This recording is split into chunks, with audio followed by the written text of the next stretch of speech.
சொந்த சுமைய தூக்கி தூக்கி சோர்ந்து போனே வந்த சுமைய தாங்கி தாங்கி சோகமானே தாயாக நானும் மாறி தாலாட்டு பாடுறேன் ஆராரிராரிரோ சொந்த சுமைய தூக்கி தூக்கி சோர்ந்து போனே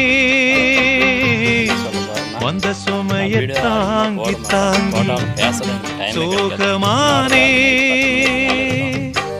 என்னுடைய சேனல் பார்க்குறவங்களுக்கும் லைக் பண்ணவங்களுக்கும் மிக்க நன்றி. சேலத்தில் செம்பருத்தி செம்பருத்தி பூவ போல பெண்ணொருத்தி காதலன தேடி வந்தாள் கண்ணில் வண்ணமை எழுதி வேலும் கீழும்